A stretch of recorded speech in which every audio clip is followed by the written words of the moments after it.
મહાશિવરાત્રિના પર્વની ઉજવણી ભાંગ વગર અધૂરી કહેવાય.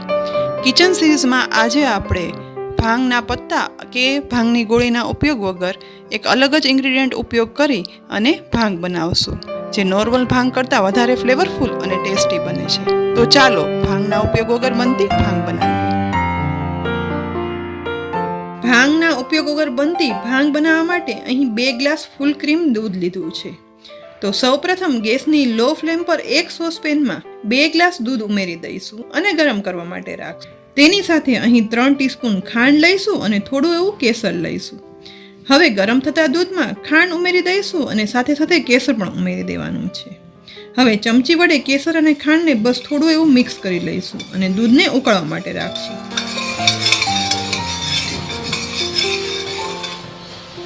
દૂધ ગરમ થાય છે ને એ દરમિયાન મિક્સરના ચટણીના જારમાં 2 ટીસ્પૂન વરિયાળી ઉમેરશું. સાથે 18 થી 20 દાણા આખા કાળા મરી ઉમેરી દેવાના છે. તેની સાથે 2 ટીસ્પૂન જેટલી ખસખસ ઉમેરી દઈશું.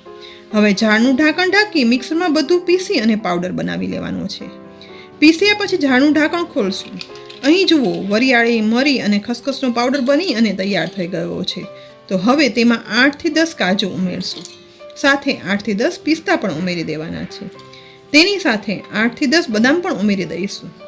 હવે ફરીથી ઝાડનું એ ઢાંકણ ઢાંકી અને બધું પીસી લઈશું. પીસ્યા પછી જુઓ, બધું મિક્સ થઈ આવું પાવડર બની અને તૈયાર થયો છે.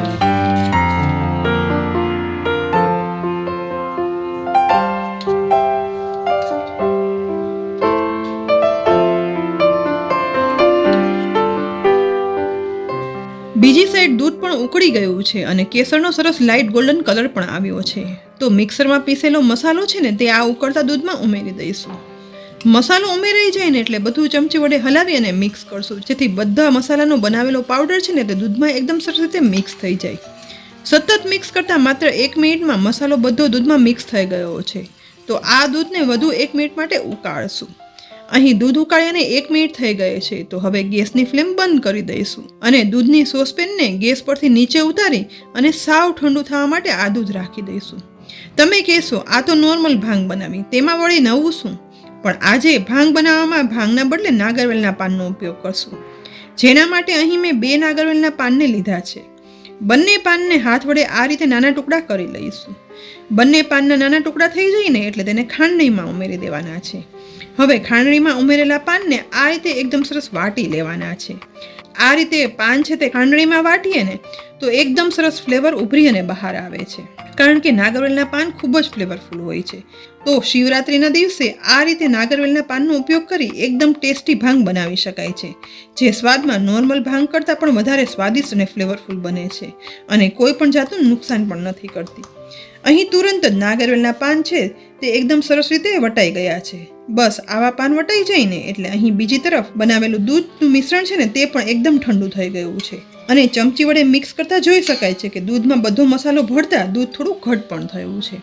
તો વાટેલા નાગરવેલના પાન આ દૂધમાં ઉમેરી દઈશું અને ત્યાર પછી ચમચી વડે એકદમ સરસ રીતે મિક્સ કરી દઈશું.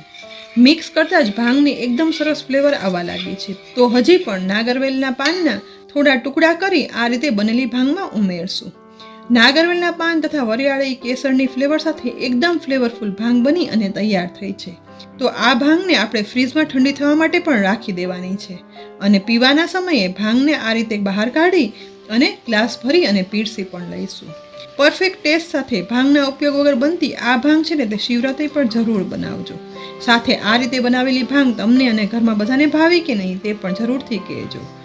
અને હા, આવી અવનવી ઉપયોગી રેસીપી જોવા માટે અમારી ચેનલને જરૂરથી સબસ્ક્રાઈબ કરી લેજો. ફરી મળશું એક ઉપયોગી રેસીપી સાથે. ત્યાં સુધી આવજો.